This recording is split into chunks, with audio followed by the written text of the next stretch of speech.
Bonjour et merci de nous rejoindre. Voici les titres pour ce journal. La librairie Confluence vit un peu mieux le deuxième confinement. Les écoliers d'Épin mettent fièrement leurs masques confectionnés par des couturières locales. Et focus également sur la battue de chasse de ce week-end pour réduire le nombre de sangliers. Plus de détails dans le Flash Info du jour. La ville de Bitche a créé une vitrine numérique afin de donner de la visibilité à ses entreprises locales. Les différentes activités sont classées par rubrique, ce qui permet de trouver rapidement les entreprises recherchées. Une aubaine pour les enseignes qui gagnent en visibilité. Pour l'instant, 79 entreprises sont inscrites et répertoriées. La campagne d'hiver des Restos du Cœur vient de démarrer. Le dépôt de Bitche reçoit et va dispatcher 25 tonnes de marchandises vers les 11 centres de distribution de Moselle-Est. Ce sont 25 bénévoles qui s'activent dans l'entrepôt et qui ont dû se réorganiser pour respecter les mesures sanitaires tout en gardant le rythme. Une battue de chasse a été organisée ce dimanche à Philippsbourg. Elle a été organisée suite à un arrêté préfectoral qui demande aux chasseurs de réduire la surpopulation de sangliers qui provoque des dégâts dans le secteur. Des chasseurs sont venus de Normandie, de Savoie ou encore de Monaco pour y participer. Au final, seulement 2 sangliers ont été abattus. En cette période de confinement, Louisville a donné un concert un peu particulier à Meisenthal. Sans aucun public et diffusé en live sur le site internet et la page Facebook de la Halle Verrière.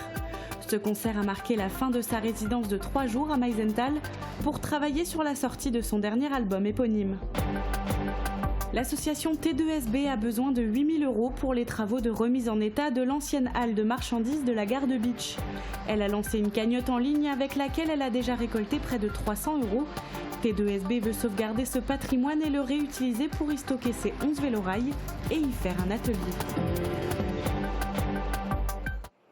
Le collège Jean Settlinger de Rohrbach-les-Bitches se pare de haies et elles sont plantées par les élèves eux-mêmes. Cela entre dans le cadre d'un projet annuel. Marie-Morgane, salut, tu es sur place. Peux-tu nous en dire plus ? Salut Rani, alors oui, ça concerne tous les élèves de 6e de l'établissement. Il y a une dernière classe qui va y participer cet après-midi. Alors ce matin, on a suivi toute l'animation. Il y a d'abord eu une partie théorique en classe, puis ils ont planté leurs arbustes juste ici. La haie servira notamment de brise-vue entre le collège et la crèche juste à côté. Et vous le verrez tout à l'heure, cette animation entre dans le cadre d'un projet annuel.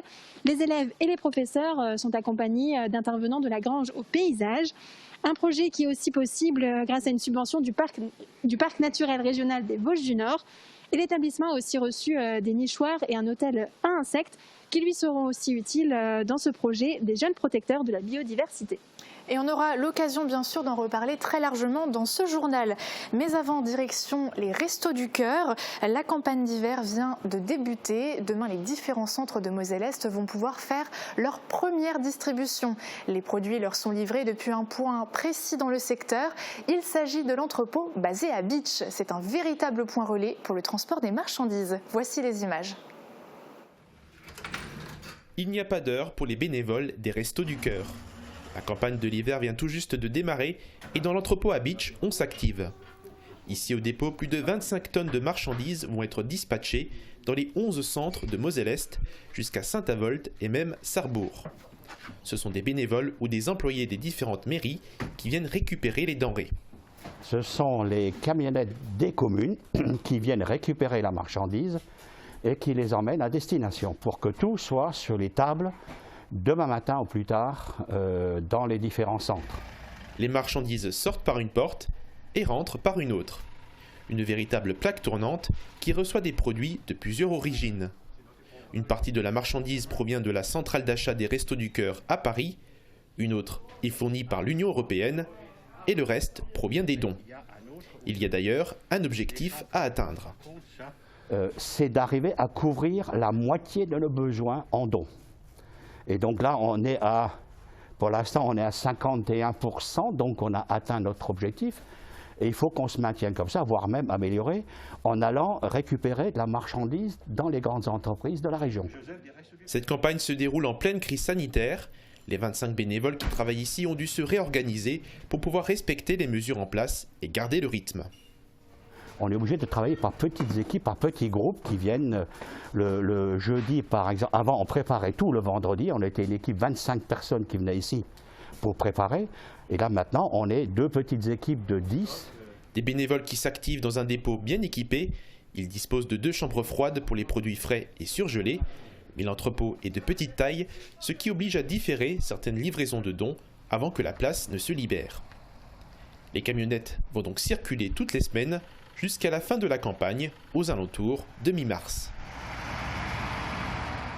Parmi les commerces encore fermés jusqu'à nouvel ordre, il y a la librairie Confluence à Sarreguemines. Cette dernière s'est adaptée avec le click and collect. Si le commerce tourne au ralenti pour cette fin d'année, la situation est un peu moins compliquée que lors du premier confinement. C'est un reportage de Thibaut Desmerlet. Des piles de livres qui attendent leurs lecteurs. La librairie Confluence à Sarreguemines, comme d'autres commerces, a tiré les leçons du premier confinement. Pour le second, elle a pu mieux s'organiser. Les clients peuvent désormais chercher leurs livres commandés via Internet. Une activité possible car la librairie est fournie en livres et peut donc répondre à la demande des lecteurs. La grosse différence pour nous par rapport au premier confinement, c'est que les éditeurs continuent à nous servir. Ce qui fait qu'on est toujours alimenté. Donc même si je n'ai pas en stock, je peux commander. Alors que ce n'était pas du tout le cas au premier confinement où tout s'était arrêté. Le drive ne fait pas tourner la librairie à plein régime. Le click and collect ne fait rentrer que 10% du chiffre d'affaires habituel, un apport qui reste neutre car la majorité des employés continuent de travailler. Seulement une partie de l'effectif est à temps partiel. Mais ce mode de fonctionnement permet de maintenir un minimum d'activité. Mais ce qui est super important pour nous, c'est de conserver le contact et le lien avec nos clients. C'est surtout pas de les envoyer ailleurs, vraiment c'est de continuer à offrir un service et surtout encore ce lien en fait. Entre le libraire et le lecteur, il y a toujours quelque chose qui se passe. Le commerce est soutenu par ses clients, mais la librairie peut aussi profiter de l'aide apportée par le ministère de la Culture qui prend en charge la totalité des frais postaux. Le mois de décembre est important pour la boutique. Elle réalise 20 à 25% du chiffre d'affaires annuel durant cette période. Une fermeture jusqu'à l'année prochaine mettrait la librairie dans une situation difficile. Et nous, en fait, notre trésorerie pour l'année quasiment se constitue sur le mois de décembre. Entre le 15 novembre et le 30 décembre, c'est là où on fait vraiment l'essentiel de notre chiffre de l'année et c'est avec ça qu'on travaille quasiment tout le reste de l'année. Donc si on n'a pas cet apport d'argent, effectivement, ça deviendra compliqué. Comme la librairie Confluence, beaucoup de commerces sont dans l'attente des prochains jours. Ils espèrent pouvoir rouvrir pour le début du mois de décembre. En attendant, des alternatives sont trouvées. Tout comme Sarreguemines, la ville de Bitche a lancé sa propre vitrine numérique sur Internet. L'occasion de mettre en lumière les petits commerces qui n'ont parfois pas accès au web pour proposer leurs produits. Reportage. Donner une visibilité aux artisans et aux industriels, voilà la volonté de la ville de Bitche pour donner un coup de pouce au commerce dits non essentiels. La vitrine numérique de la commune a été lancée il y a environ 2 semaines et déjà 79 entreprises se sont inscrites sur les 150 que compte la ville.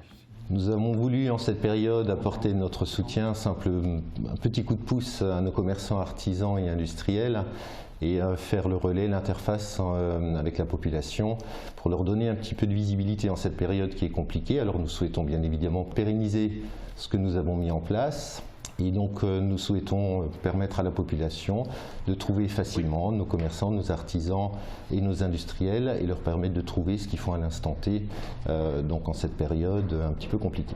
Les activités de chacun sont classées en rubriques pour trouver facilement ce dont on a besoin.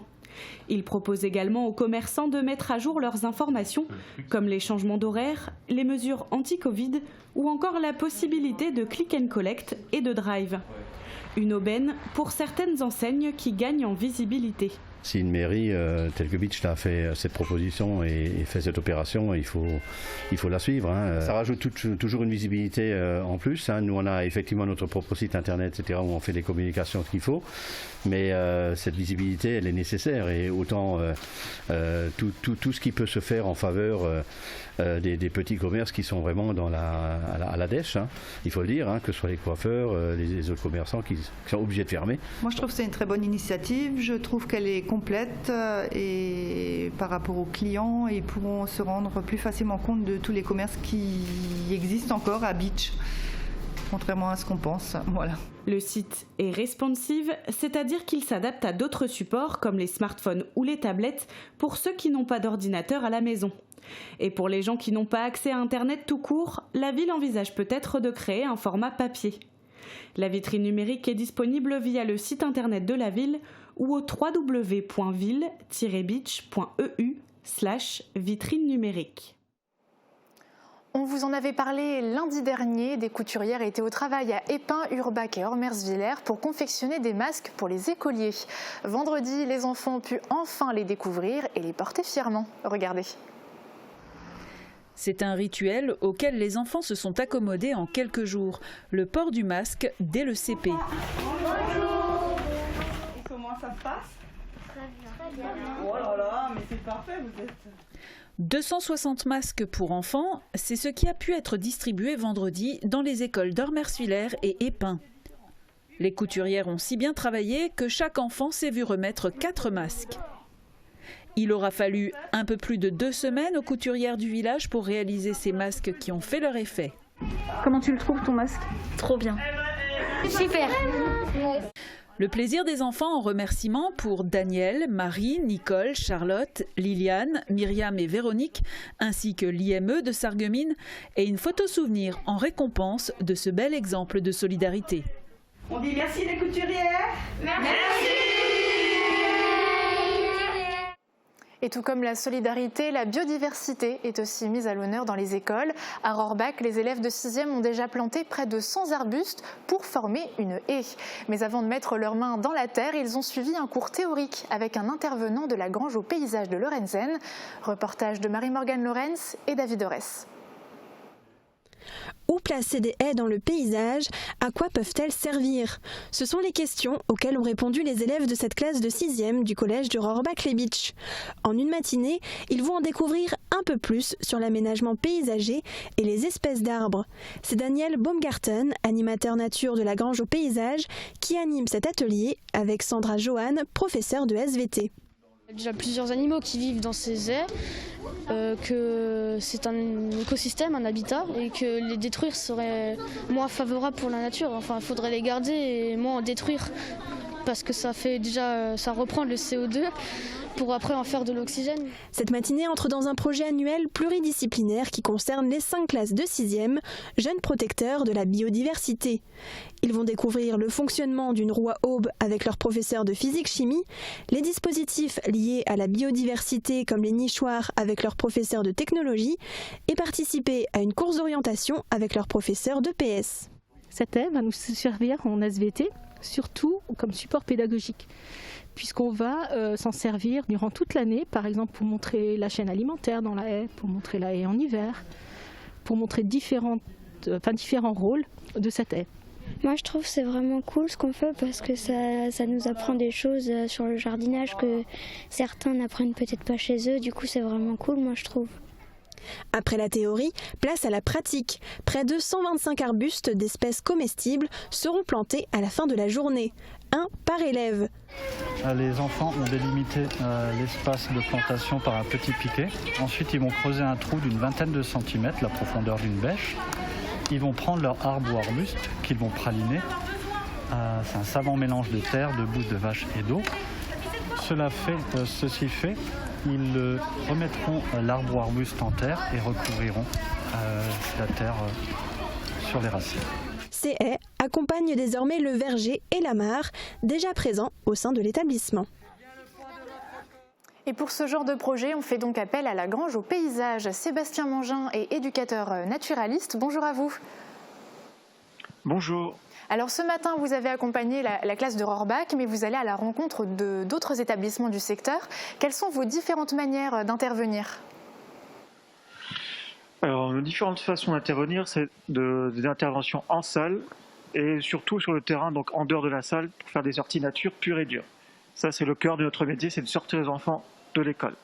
Ce qui nous est un petit peu difficile en ce moment, avec la situation sanitaire. Beaucoup de vos activités sont réduites, justement, j'allais le dire. Comment ça se passe à l'heure actuellement ? Vous avez des alternatives ? Alors oui, on est en activité très réduite. Il y a seulement dans les classes de Moselle, certaines classes de Moselle où on peut intervenir pour l'instant. Et les classes du Bas-Rhin pour lesquelles nous avons l'habitude d'intervenir sous l'Alsace Bossu, pour l'instant, c'est pas autorisé. Donc, on a quelques projets qui sont en cours. Les projets liés aux plantations de haies, puisque c'est maintenant qu'on plante les haies. Ces projets-là qui ont lieu en Moselle sont maintenus, les autres sont différés. Il y a 1 ou 2 projets, je crois, encore sur la biodiversité en Moselle qui ont cours actuellement, mais rien d'autre pour l'instant. Tout est différé pour le moment. Alors qu'on pourrait dire que, de notre point de vue, les enfants seraient mieux à l'extérieur des classes qu'à l'intérieur en ce moment. Ça, c'est notre point de vue. Et alors, selon vous, c'est important de continuer de sensibiliser les plus jeunes à ces questions de biodiversité ? Eh bien, je dirais que c'est plus important que jamais, surtout en ce moment. Oui, c'est le moment d'aller de sortir les enfants et de sensibiliser encore plus à l'environnement. Eh bien, merci beaucoup et bonne plantation alors. À bientôt. Merci. Et c'est le moment de faire une courte pause. On se retrouve juste après la météo et la pub. À tout de suite. La météo vous est présentée par le Crédit Mutuel. Une banque qui appartient à ses clients, ça change tout. Couverture, crépissage, peinture et isolation. Avec Modern Habitat, votre maison sera belle et confortable par tous les temps.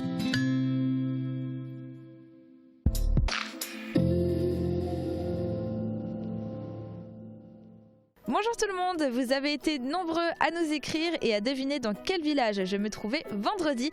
Et effectivement, c'était à Neufgrange. Et aujourd'hui, je me trouve dans le 5e village le plus peuplé du Pays de Bitche. On y trouve une mairie, une école, une église et même des bisons. Mais ceux qui ne font que passer par ce village pour le traverser reconnaîtront plus facilement l'ancienne gare. Bon, je pense que j'ai donné assez d'indices, mais en voici quelques-uns pour deviner la météo de demain. Du brouillard, des nuages et des températures toujours aussi fraîches. Vous l'aurez compris, on est reparti pour une journée de ciel couvert et gris, mais pas d'averse au programme. Les températures sont stationnaires avec 0 à 1 degré au minimum et 4 à 7 degrés au maximum. Demain, pensez à souhaiter une bonne fête au Flora. Le soleil nous accompagnera de 7h56 à 16h40. Et bien entendu, j'attends vos réponses. Passez tous une très belle journée et à demain. Merci d'avoir suivi la météo avec le Crédit Mutuel. Une banque qui appartient à ses clients, ça change tout.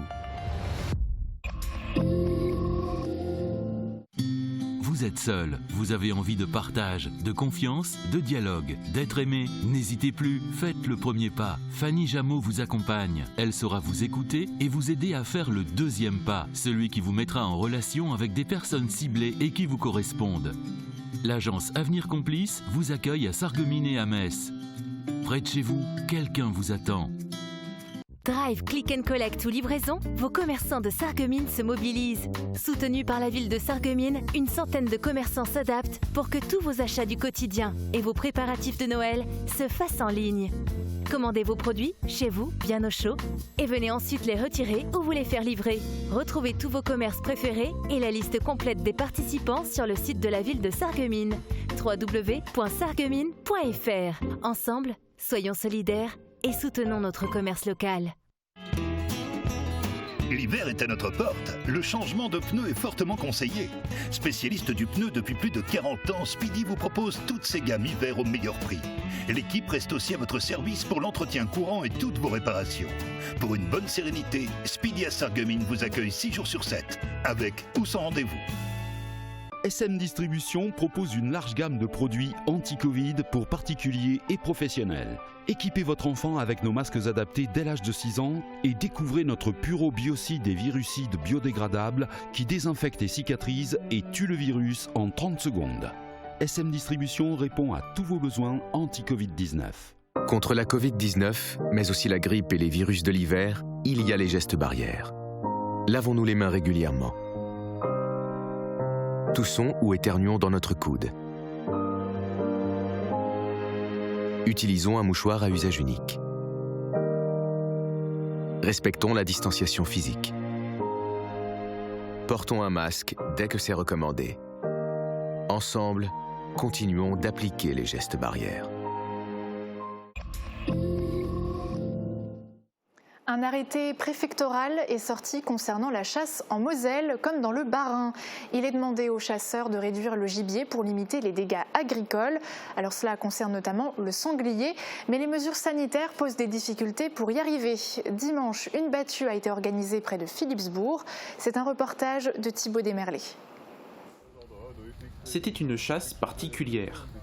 Dès la sortie de l'arrêt préfectoral, une battue a été organisée à la sortie de Philippsbourg, à côté de la frontière avec le Bas-Rhin.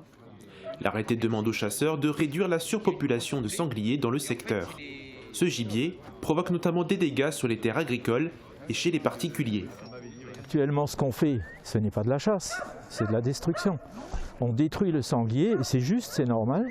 Il y en a trop, il faut qu'on fasse quelque chose pour le monde agricole, c'est le minimum que je puisse dire. Et ces gens ont compris que c'est une mesure, non pas d'autorisation, mais de demande. On nous demande de détruire du sanglier et c'est pour ça que des gens font jusqu'à 600 km en voyage pour venir. De Normandie, de Savoie ou encore de Monaco, ils sont venus des 4 coins de la France pour la battue. Ils se connaissent tous et sont venus en solidarité pour le monde agricole.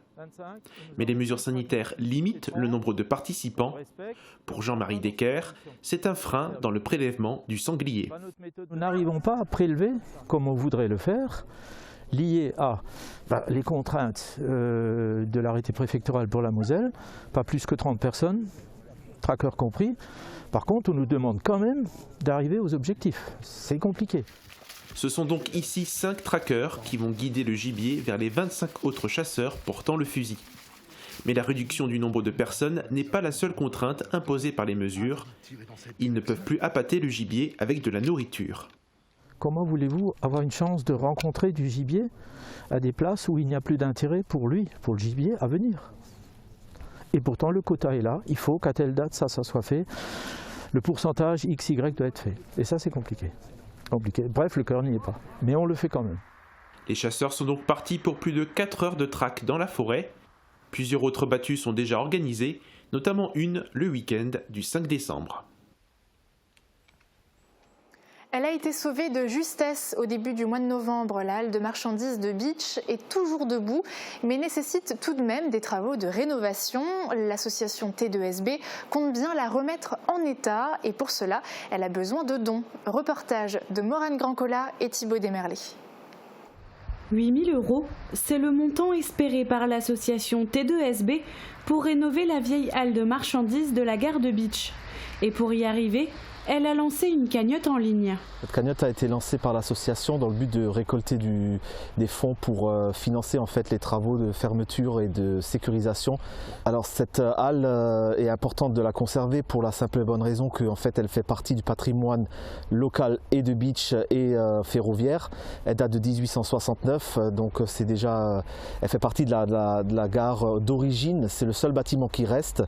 Et pour l'association, nous qui voulons sauvegarder le patrimoine ferroviaire, c'est très important. Sauver ce patrimoine pour pouvoir le réutiliser. Une fois la somme récoltée et les travaux effectués, l'association est bien décidée à ne pas laisser cette halle à l'abandon. Alors cette halle marchandise à terme pour l'association, elle présente beaucoup d'avantages parce que ça permettrait de stocker nos 11 vélorails, de faire un atelier pour les réparer avec des pièces de rechange, un établi, voilà, donc ça permet, et puis peut-être éventuellement faire une halle d'exposition, des choses comme ça par la suite. À travers cette cagnotte en ligne, l'association a déjà récolté près de 300 €. En plus des dons directs, le montant s'élève pour l'instant à 1 100 €. C'est le retour en force des livraisons de plats à domicile ou en entreprise. C'est le choix qu'a fait Vernois Traiteur, situé à Verny. L'entreprise avait déjà mis en place Gourm Express pour permettre aux salariés de commander de bons petits plats livrés directement sur leur lieu de travail. Reportage d'Anne-Sophie Grosse. Bonjour, bienvenue chez Vernois Traiteur. C'est par ici que ça se passe. Lors de la reprise, on a lancé un nouveau concept, une nouvelle activité au sein de l'entreprise qui s'appelle Gourm Express. Et aujourd'hui, qu'est-ce qu'on a, Cyril ? Escalope milanaise et penne à la tomate. Voilà, donc ça va partir en livraison d'ici une petite heure, donc ça a été fabriqué hier. Chaque jour, ce sont entre 50 et 200 plats qui sortent des cuisines du traiteur vernois, tous à destination de salariés. Les restaurants étant à nouveau fermés, tout comme certaines cantines d'entreprise, Gourmet Express, mis en place à la sortie du premier confinement, reprend du service. Les cantines d'entreprise, donc les restaurations d'entreprise, la plupart ferment quand il y a moins de volume avec les gens en télétravail, etc. Et donc nous, on apporte une solution alternative. Donc ça se développe petit à petit, donc on le développe de plus en plus et on a vocation effectivement à le pérenniser dans la durée. Donc on imagine une reprise éventuelle l'été prochain et normalement Gourmet Express sera toujours là et sera développé et encore plus intéressant pour les clients et pour tout le monde. Avec un menu varié, équilibré et constamment renouvelé, le succès est au rendez-vous. Vernois Traiteur a su séduire ses nouveaux clients. Il y a toutes les semaines en fait des menus qui sont établis donc par nos soins, donc avec une salade, un sandwich de la semaine, une soupe de la semaine depuis cette semaine, donc avec des produits locaux. Et ensuite on a 2 plats du jour qui sont renouvelés chaque jour comme son nom l'indique et un dessert du jour. On a un rayon d'action, les gens nous appellent et en fait à partir de 3 commandes on peut les livrer dans notre rayon d'action. Une fois les plats terminés, dressés et emballés, il est temps de partir en livraison. Et c'est sur le parking d'une entreprise à Montigny-les-Metz que la camionnette fait sa dernière halte de la journée. Les clients attendent déjà avec impatience de déguster leurs petits plats. C'est pratique, c'est pas cher, c'est bon. Très bonne initiative, donc que demander de plus. Dans ces périodes où il n'est pas facile de trouver un restaurant ouvert, qui sont tous fermés, c'est plus pratique que de retourner chez soi, donc c'est très bien. J'ai commandé pendant le premier confinement et là, effectivement, ils reviennent du fait du second confinement, donc j'en profite pour faire travailler une entreprise locale. Et du coup, c'est pratique, c'est pratique, c'est bon, c'est équilibré et voilà, donc il faut en profiter. Le balai des livraisons est maintenant terminé, mais recommencera dès demain. Une nouvelle expérience à la Halle Verrière de Meisenthal. Vendredi soir, un concert sans aucun public dans la salle a été donné. Il a été retransmis en live sur le web et c'est l'artiste Louis Ville qui en était le cobaye. C'est un tout nouveau dispositif mis en place par les organisateurs pour faire face au confinement. Thibaut Desmerlet s'est glissé dans les coulisses. La salle est vide et les artistes sont sur scène. Non, vous ne rêvez pas, il n'y a aucun public à part l'équipe technique. Cela fait plus de 40 ans que l'auteur-compositeur-interprète Louis Ville travaille dans la musique et pour lui cette expérience va être particulière. Son concert sera retransmis en live sur le net pour les spectateurs restés chez eux. C'est très étrange, il est vrai qu'on n'a pas de réactivité, on doit s'en remettre à sa propre appréciation. Et ce qui est complètement différent de ce que le public peut vous transmettre comme appréciation. Non, c'est pas facile, c'est un exercice aussi, j'espère ne pas être obligé d'être confronté à ça trop souvent. Je préfère largement de jouer devant des gens et c'est un peu pour ça que je fais ce métier-là, voilà. Ce concert marque la fin de ses 3 jours de résidence à Meisenthal pour travailler la sortie de son dernier album éponyme. Il ne sera pas seul, le violoncelliste Louis Morand l'accompagnera pendant 1h30. L'équipe de la Halle Verrière s'est aussi préparée. À la base, le concert devait se dérouler dans un bar. Le confinement en a décidé autrement. 3 caméras se chargeront de faire vivre le concert à travers les écrans. Il y a un petit investissement de matériel complémentaire justement pour pouvoir diffuser en live, donc chose qu'on n'a jamais faite non plus dans le passé. Donc normalement les tests ont été effectués cet après-midi, je pense que là pour l'instant tout fonctionne bien.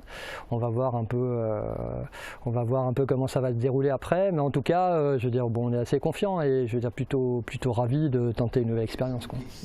Et c'est parti pour un concert gratuit diffusé sur le nouveau site de la Halle Verrière et sur leur page Facebook.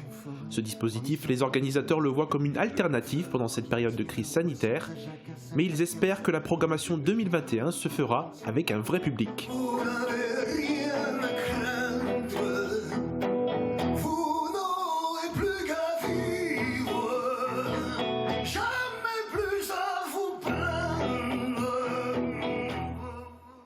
Et l'info continue sur Mosaïque Cristal, une actualité à partager. N'hésitez pas à nous contacter par mail, par téléphone ou via notre formulaire sur le site internet pour revoir tous nos reportages, direction Facebook où vous êtes de plus en plus nombreux, mais aussi le site internet. À très bientôt.